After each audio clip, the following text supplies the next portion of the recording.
The truth and the reality of the matter is that sometimes people just don't have the ability to truly get to exactly where they need to be. And so Frank sort of saw a gap and hopped right in there to fill that. And so I love that we sort of are on the same mission, that, we both do feel, pretty strongly that homeownership is definitely a wealth differentiator. I think that the way to look at interest rates, right, one of the unique features of the mortgage is that you can always refi at no cost. Right. So this notion that you're locking in a 6 or 7% rate, sure, it's expensive, but it's expensive for a year or two or three, right? Now, are mortgage rates going to go down? No one knows. I think they will, right? That's a reasonable forecast. It's not certain. Hey guys, and welcome back to another episode of Financial Mastery Simplified. I am your host, Jax Crider, and today we have Mr. Frank Rode. He is the CEO of Onify, and it is a very unique way to buy a house, a little bit less traditional way, and we're going to talk to him a little bit about that as we kind of go along. But welcome, Frank. Tell us a little bit about yourself, why you're excited to be on the podcast today, and a little bit about your company. Yeah, thanks, Jax. Thanks for having me. Really excited to be here. We've had a couple of conversations now about how to help first-time buyers and the financing journey, the negotiation part, what it means to own a house, right? How you build equity, all that. And so really that, I think it's a big part of financial well-being, right, is owning real estate and doing it the right way. So that's why I'm excited to be here. And given the couple of prep calls we've had, I think we see eye to eye on how to help people and some of the challenges they face. So I'm happy to get into that. Yeah, for sure. All right. Yeah. So my background is I'm originally from Germany, came here, worked in financial services my entire career. And the last company I ran as CEO was a pricing software company. So we made the pricing software for a lot of the large mortgage lenders. In the US and Canada, globally. And so as part of that, I got really deep into mortgage math, right? And how pricing works. And as part of that, also saw kind of this challenge, right? That first time buyers have more and more. And it's a combination of a bunch of different things, and we can get into those. But that really led to me selling that company and now starting Onify as an alternative path, a different path into ownership for first-time home buyers in particular. So long-winded journey that led us here, and excited to talk to a mortgage expert. Yeah.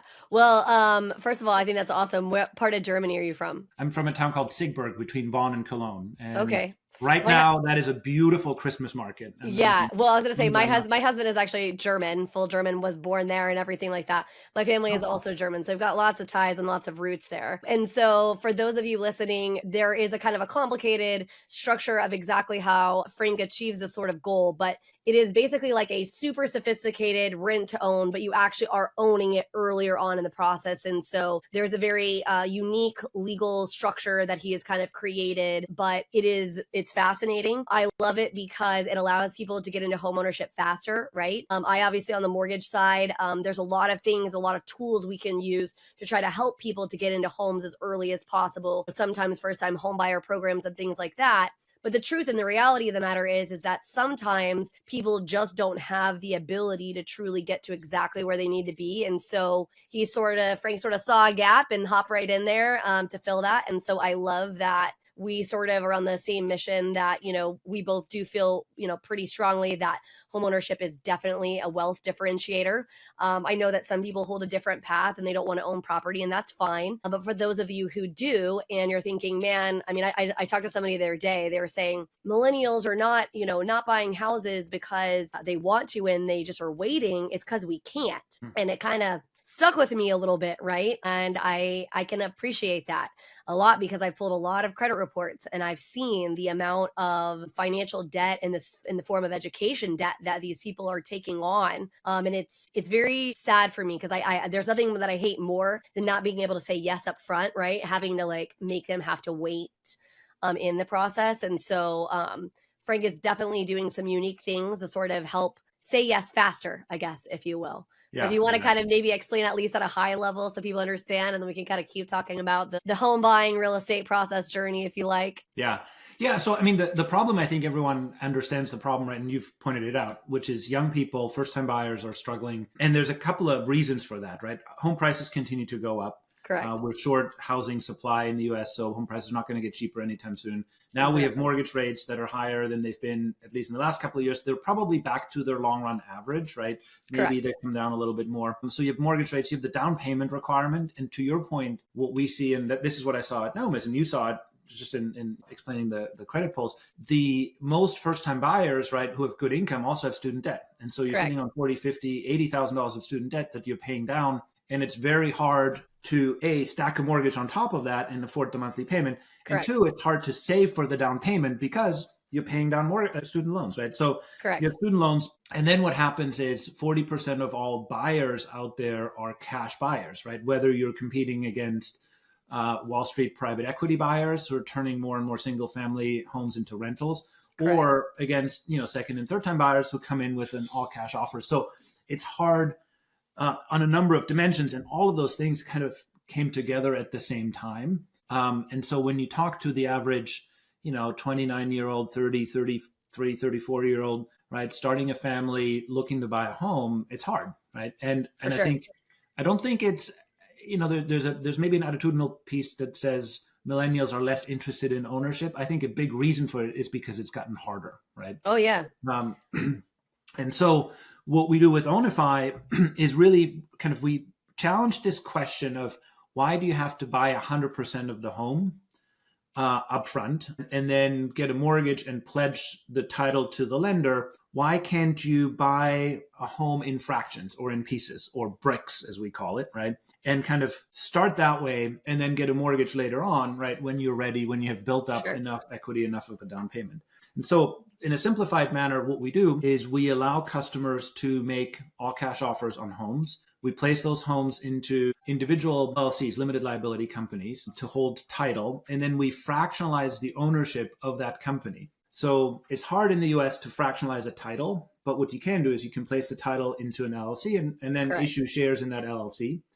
And so what we do is each LLC issues 10,000 shares or bricks, and we allow the customer to live in the home with a long-term lease agreement and buy shares or equity in that LLC as a way of having bona fide ownership in the home that they live in. So each LLC only holds title to the home. It doesn't do anything else. It's just a vehicle to allow the customer to build equity. And then the third part of the agreement, so there's the lease, there's the equity purchase plan that allows you to buy bricks.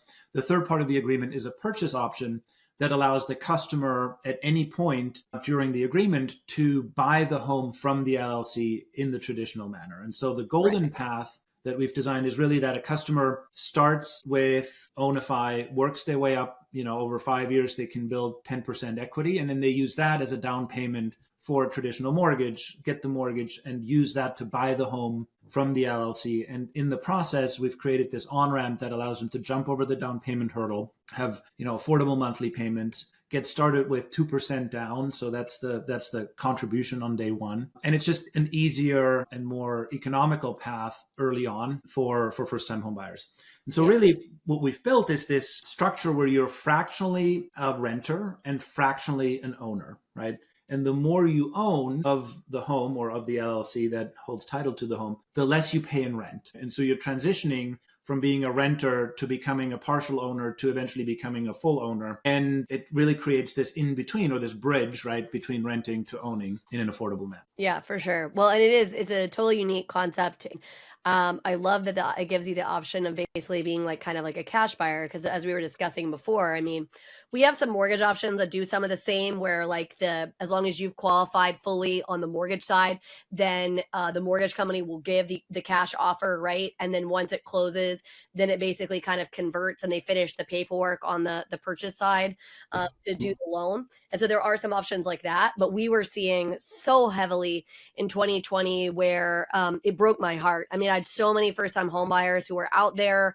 They were making offers, tons of offers, and they were just struggling to get their offers accepted because there were so many all cash offers, people offering so much more over list. And let's be real, if you're in a position and you're looking to buy, you may have, gotten yourself to the position to be able to buy, but that means you probably have, some of maybe the minimum down payment, the minimum kind of requirements. You can't afford to be offering, 10 and 20 and 30 and 40 and however many $1,000 over list. I mean, I'll never forget, we did a very well qualified buyer in 2020 who offered a K over list. And it's because they had gotten just beat out by so many 20 different offers. And surprisingly, when the appraisal came back, it actually came back pretty solidly. I think we were maybe 5K short or something like that, which all things considered really wasn't a lot of money, right? But it just was a crazy situation. And so I had so many first timers that were just, I mean, they were beat up, man, because they had made so many offers. They wanted to be homeowners and it just was out of their reach. So I applaud you for figuring out not only from the legal standpoint, because my legal brain, first of all, finds it fascinating. I was like picking his brain about how they structured all that, just because he's right. It is not possible to fractionally own a property in the United States because of our laws and the way that we protect certain homeownership rights and things of that sort, right? But yeah, so it's a fascinating kind of concept and ability. And it is also a great tactic for negotiating, right? For those first timers as well. Stay tuned. We'll be back right after this message from our sponsors. Imagine having the power to control your financial destiny, no matter where you start. Welcome to the Financial Mastery Simplified course and resource platform, where financial education is tailored to your unique journey. We cover everything you need, from basic budgeting and saving strategies to advanced investing and retirement planning. Learn at your own pace with lessons that match your level of experience. Whether you're a beginner or looking to enhance your financial knowledge, join our community of learners and benefit from shared insights and expert guidance. The Financial Mastery Simplified course and resource platform equips you with the skills and confidence to take charge of your financial future. Ready to master your finances? Enroll in our courses today at the Financial Mastery Simplified course and resource platform. Start your path to financial independence now. Hello and welcome to PBJ Mortgage, where your home ownership dreams become reality. Today, we want to share why choosing PBJ Mortgage is the right choice for your home financing needs. At PBJ Mortgage, we're built on a foundation of values that drive us every day. Our commitment to educate, empathize, and empower our clients sets us apart in the mortgage industry. Our clients are at the heart of everything we do, and their success stories speak volumes.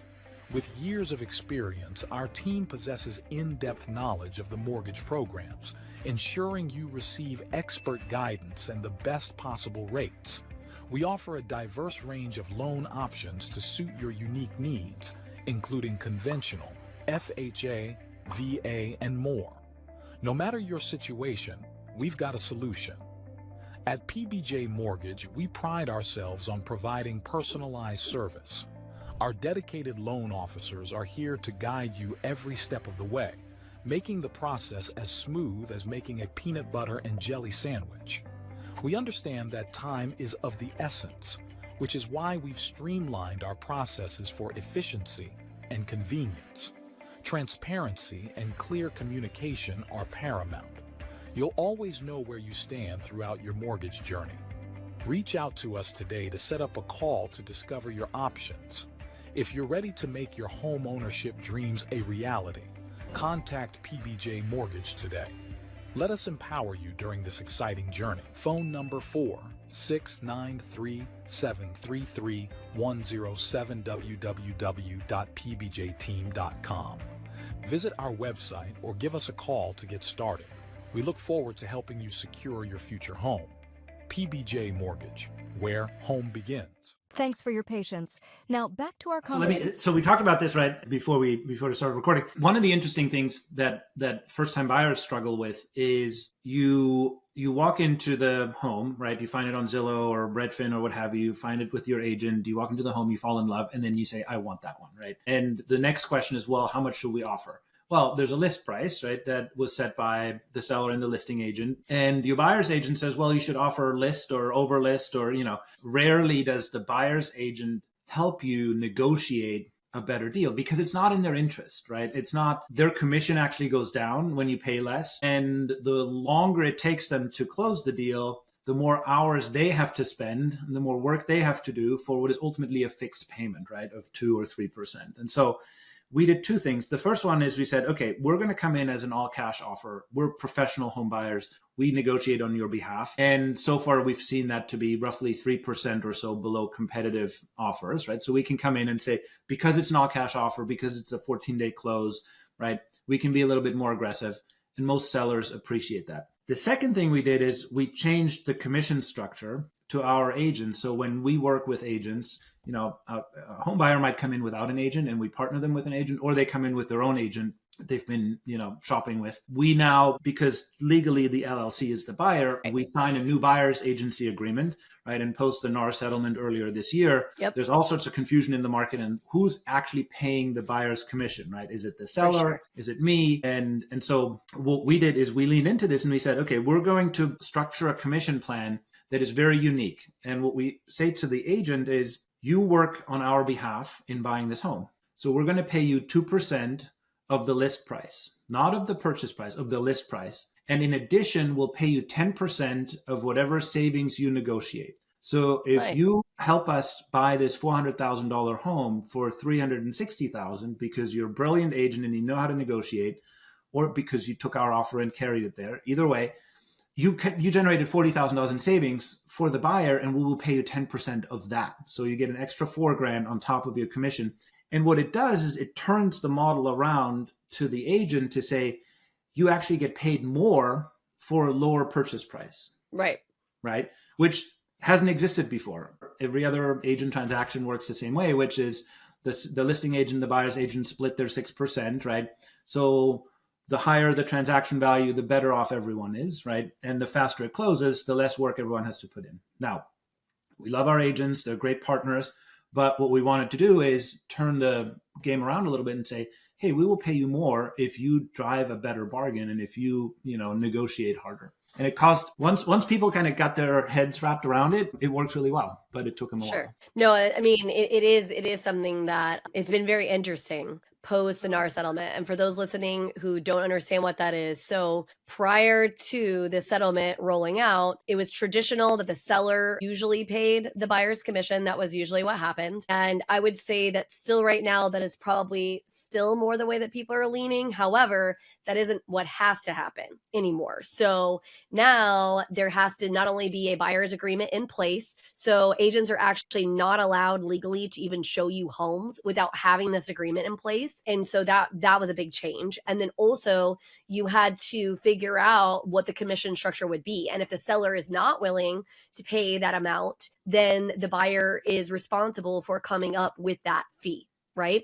And so this was a huge shift in just the overall way that things were structured. I personally think it was a very large money grab by not only the attorneys who helped with the process, but also the person who kind of spearheaded it. He's sort of doing this very inexpensive buyer representation agreement situation now. And I'm going to be real. I don't think that is also going to really incentivize great expert agents to be able to really want to help people. In my personal viewpoint, I feel like the way you're trying to structure it makes a lot more sense because it's still giving them a fair bit of, money that they're going to be expected. And then their other bit of what their money is getting, it's based on their negotiation skills, basically their expertise and their ability to do their job and do it well. Right. And so I feel like that is probably a better choice. But regardless of how you feel about the settlement, that is what came out of it. And it has created some challenges because now you have first-time homebuyers who also terrified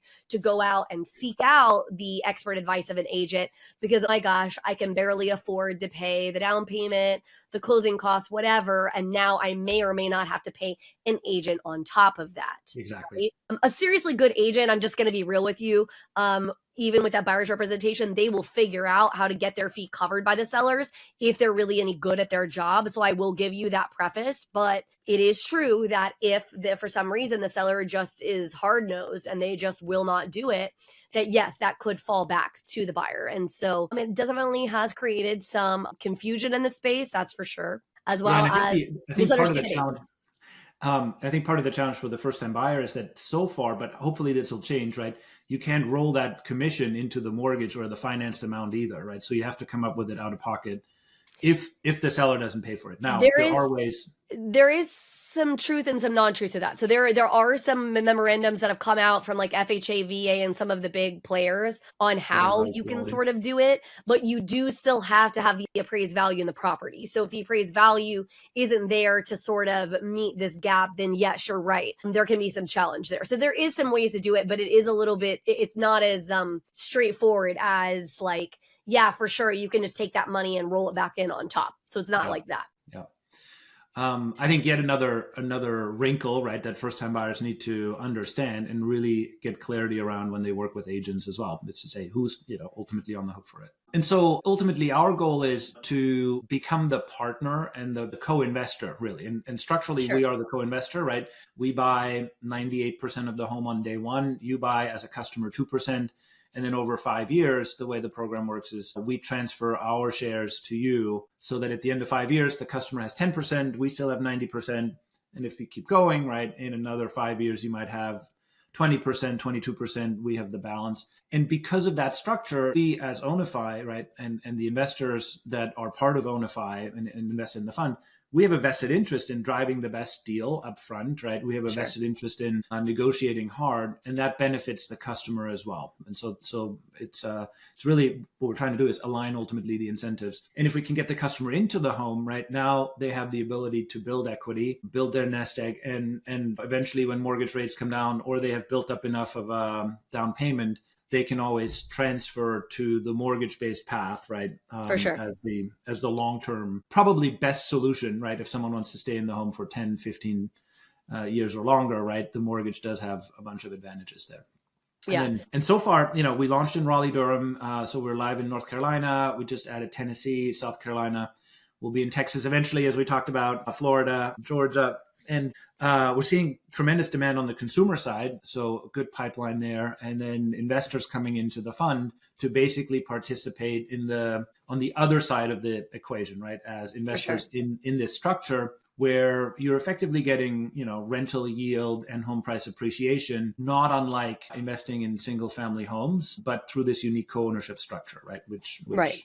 For sure. Well, and a lot of people just don't realize that. I tell people all the time, don't wait too long. Like if you can figure out a way to go ahead and get in, even if that means like maybe you make some sacrifice to do it, because the truth is like you said, I know a lot of people are so worried and they feel like we're in a bubble. And I've heard this from, I don't even know how many people. And I'm like, guys, just so we're clear, the math is the math. Like the reason we had the problem we had in 08, I mean, I lived it in mortgage, is we had oversupply under demand, right? Like we had way too many houses. We literally are in the reverse problem right now. Right? Yeah. We don't have enough houses for the amount of demand. The only thing that's keeping people somewhat out of the market is being able to actually, be able to buy them. But we have, in Texas specifically, we have so many foreign investors that come in all the time and buy property here. And then we have a lot of people that are not foreign, but like they want to invest in Texas because they feel like it's going up in value, is a good place to invest. And so, yes, that it does mean that eventually, it will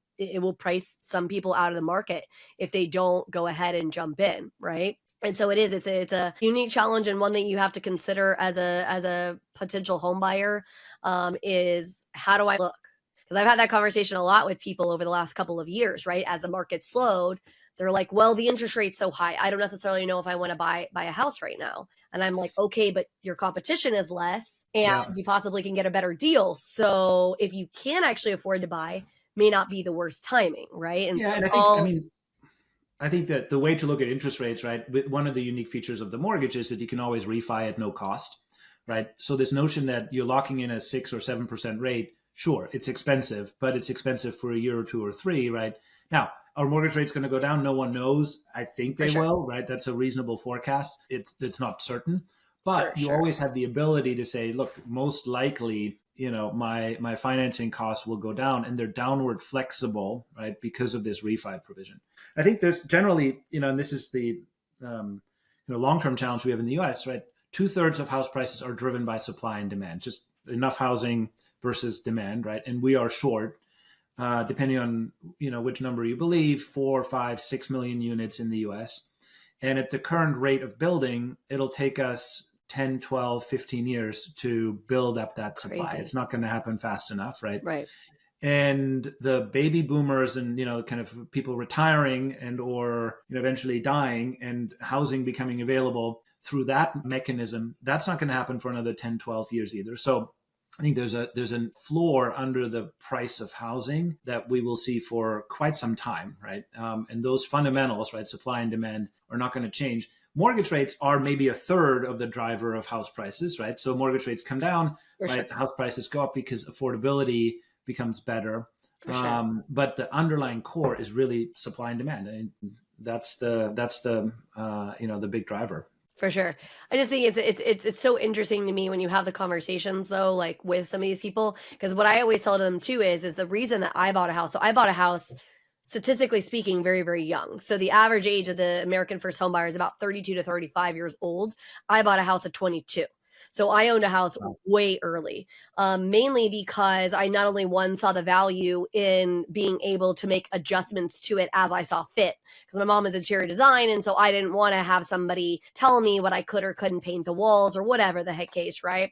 With all of that, but the other huge factor was I knew that I could sort of try to not cap my costs, but sort of control a little bit more of what my outlay was every single month with buying a home versus renting. Because a lot of people are saying, oh, well, it's cheaper to rent. And on its face, sometimes renting actually is cheaper, right? I can do the math, and I do that for clients all the time where we look at the rent versus own, calculation. But what they have to understand is as things continue to go up, right? And as things, your landlord's not just out of the goodness of their heart gonna charge you the same thing they've been charging this whole time when their taxes have gone up incrementally, when their insurance has gone up incrementally. Like, that's just not how it works, right? The math is the math, and as a business owner that they're not just doing it out of the goodness of their heart. They have to make money. They have to have those funds make something make sense for them.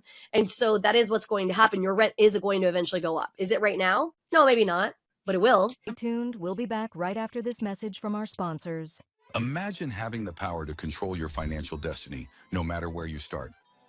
Welcome to the Financial Mastery Simplified course and resource platform, where financial education is tailored to your unique journey. We cover everything you need, from basic budgeting and saving strategies to advanced investing and retirement planning. Learn at your own pace with lessons that match your level of experience. Whether you're a beginner or looking to enhance your financial knowledge, join our community of learners and benefit from shared insights and expert guidance. The Financial Mastery Simplified course and resource platform equips you with the skills and confidence to take charge of your financial future. Ready to master your finances? Enroll in our courses today at the Financial Mastery Simplified course and resource platform. Start your path to financial independence now. Hello, and welcome to PBJ Mortgage, where your home ownership dreams become reality. Today, we want to share why choosing PBJ Mortgage is the right choice for your home financing needs. At PBJ Mortgage, we're built on a foundation of values that drive us every day. Our commitment to educate, empathize, and empower our clients sets us apart in the mortgage industry. Our clients are at the heart of everything we do, and their success stories speak volumes. With years of experience, our team possesses in-depth knowledge of the mortgage programs, ensuring you receive expert guidance and the best possible rates. We offer a diverse range of loan options to suit your unique needs, including conventional, FHA, VA, and more. No matter your situation, we've got a solution. At PBJ Mortgage, we pride ourselves on providing personalized service. Our dedicated loan officers are here to guide you every step of the way, making the process as smooth as making a peanut butter and jelly sandwich. We understand that time is of the essence, which is why we've streamlined our processes for efficiency and convenience. Transparency and clear communication are paramount. You'll always know where you stand throughout your mortgage journey. Reach out to us today to set up a call to discover your options. If you're ready to make your home ownership dreams a reality, contact PBJ Mortgage today. Let us empower you during this exciting journey. Phone number 4-693-733-107 www.pbjteam.com. Visit our website or give us a call to get started. We look forward to helping you secure your future home.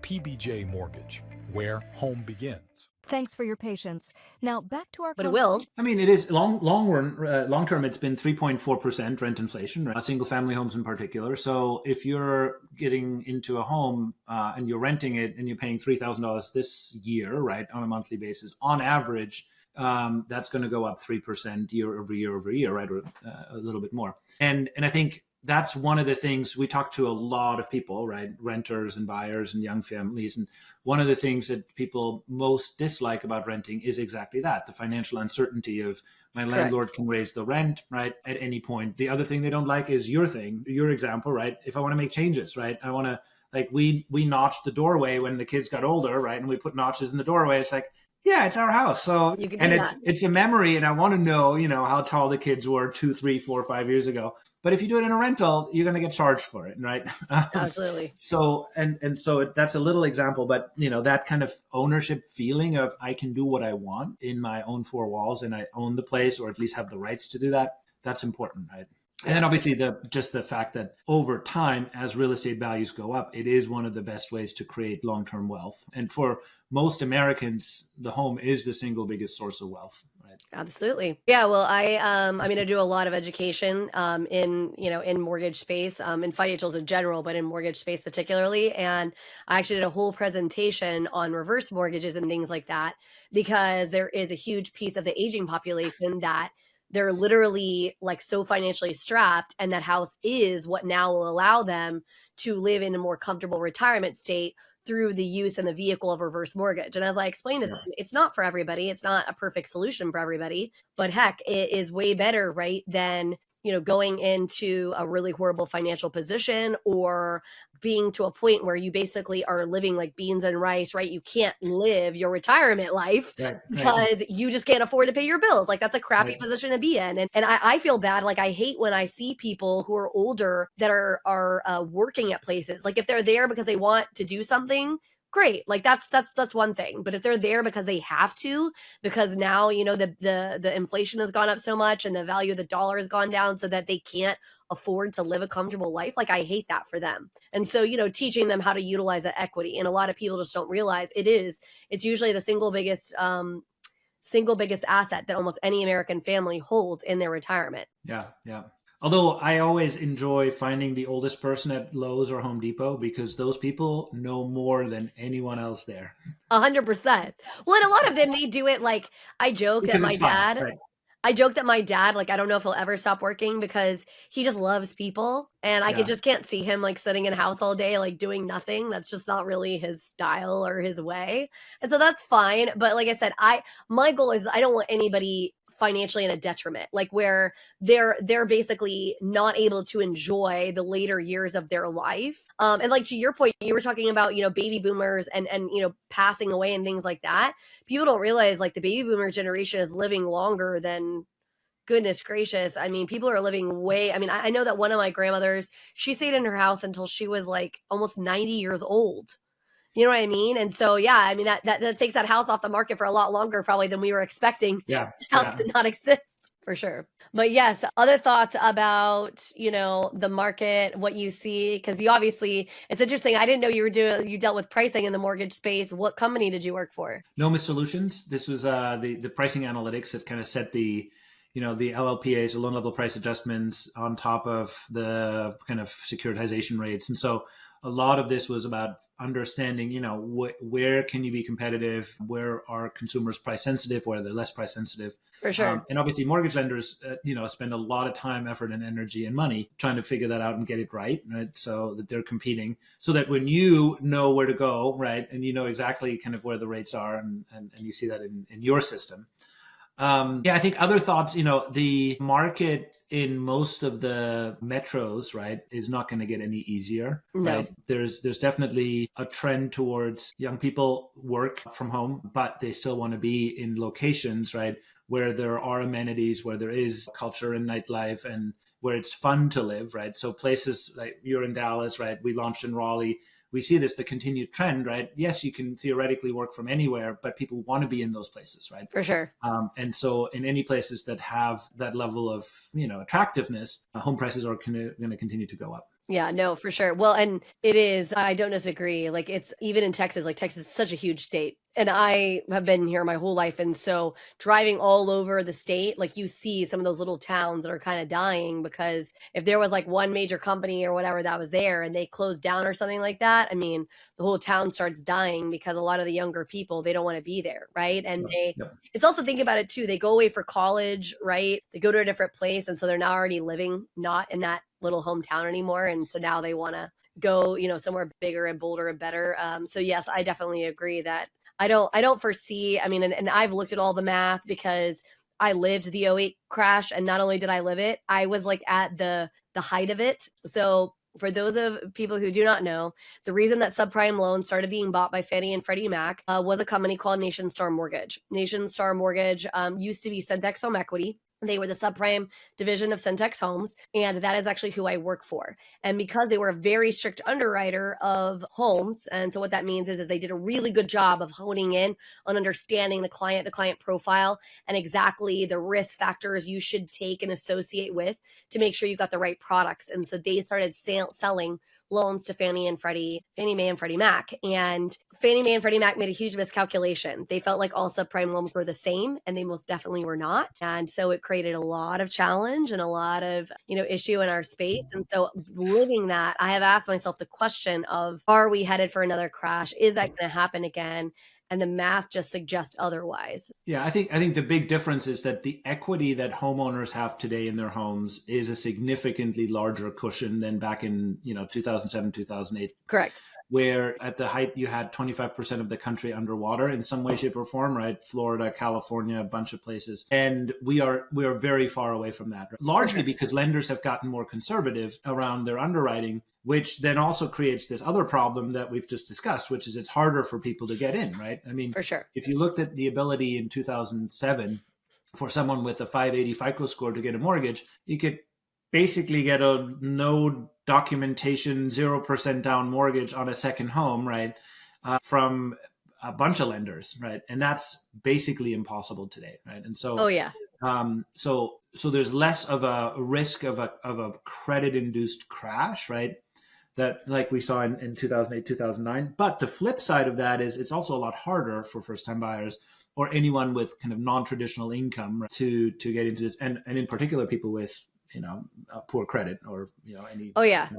Well, that's the other piece that I think people just really do not understand is that our guidelines have maybe loosened off a little bit from like what we went to right after the crash, but they have definitely not loosened up enough. And I'll tell a story to illustrate this point. So at the beginning of the crash, I was working for Countrywide, which is, of course, the largest lender in the country. At the time, they held about 33%-ish of all mortgages in the entire United States.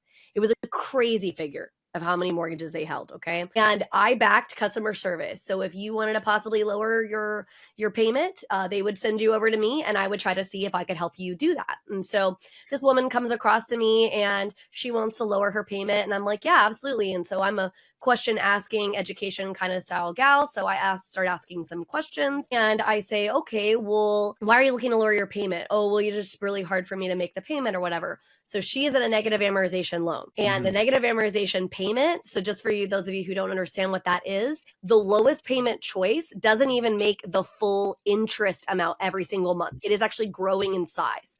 So there is not really a payment lower than this choice, right? So I'm still asking some questions and I was like, oh, okay, why is it so hard to pay? Well, I'm on welfare. I was like, oh, okay. So as I start asking questions, we find out the following. She bought a house with 0% down in California on a negative amortization loan. She was always on welfare. She never had a job. Never had any other thing. And I said, well, how have you been making this mortgage payment? Well, I have 4 roommates, which on the mortgage side, we consider that what's called room and board, which is not countable income. Like we cannot count that in the income calculation. And so imagine like those are the kind of people who prior to all those regulations and like stipulations kind of coming out were people able to buy a house. Right? I mean, obviously, almost any of us could logically think that somebody who's on welfare, who may or may not be able to secure roommates, would be able to make a payment on a $600,000 house. Like, that doesn't seem logically a sound financial decision on anybody's case, right? And so That is somewhere that we are not. We are not qualifying people like that any longer. So I don't think that that is going to ever come back again to that kind of a level. It got a little stupid there for a while. Yeah. Yeah. No, I mean, it only worked as long as those those home values kept going up, right? So that person was probably able to, 2 years earlier, she would have been able to refi and take some cash out, right, and use that to make her payments. But as soon as the music stops, right, and home prices fall, right, or at least stop rising, that doesn't work. But you're absolutely right that those underwriting decisions, call them if there even were decisions, right, they're no longer there. So it has gotten a lot harder to be. The good outcome of that is that we don't have a credit problem, right, or an underlying kind of credit risk problem in the majority of Well, and I mean, ultimately, anybody's goal, yours or ours, is not to put people in a financial harms position, right? You're trying to give people the option to be able to own a home in a way that will help them build equity. You obviously are going to make some money off of it. There's a benefit to you and your company, as well as there's a benefit to them to get out of the rent race of just throwing kind of their money away and building something of value. But you're also going to make sure it's something that they can afford, that they're just not throwing themselves in there and, they can't really get to where they need to be. No different than when you qualify for a traditional mortgage. We have to assess the risk, right? Do you have the credit score to be able to handle it? Do you have the income to be able to handle it? Et cetera, et cetera. And so anybody in the financial space anymore is going to try to make sure that that's the case, that they're not setting people up for failure. And I firmly believe my industry did not do a great job earlier on in doing that. I can honestly say that I never put anybody in a loan that I didn't fully explain what the situation was, the ramifications was. But there's a lot of people that definitely was not the case, unfortunately. They did not have the education or the expertise. I'll never forget, one of my coworkers didn't know what the word ARM stood for. And I may have had a really shocked look on my face for a whole few minutes as she sold them every single day to clients. Yeah. So, but this has been awesome. Any last thoughts, last words before we wrap up? No, just, I encourage you to check out Onify if you're a first-time home buyer. We will be in Texas eventually. So, if you're looking to buy at some point next year, come join the wait list. If you're an investor looking to invest in, helping first-time home buyers, we have those options available as well with strong returns. And so come check us out. Yeah. And I think thank you for having me. Yes, I was going to say, and thank you so much, Frank, for being here. I love that there are people in our space, guys. I think a lot of people think that everybody in the financial space doesn't care, doesn't want to help. I mean, Frank and I are proof that there are people who want to help you financially succeed, right? I mean, we still got to make a living, so you can't expect us to work for free. However, we're here trying to proactively help people achieve their goals. And I think arguably homeownership is one of the larger goals of most Americans. And so we want to help facilitate that. We want to make that a reality. And we so appreciate you, Frank, for spending your time, your expertise, having a great conversation. So definitely check out Onify. This is a great way, if you don't qualify under the traditional mortgage options, to be able to buy by yourself, that you can kind of get in and get out of having to rent and get to a position where you can be, exactly where you want to be and owning it completely on your own. Exactly. All right. Thanks so much. Hope you have a great rest of your day. And we look to see you again on the next episode of Financial Mastery Simplified.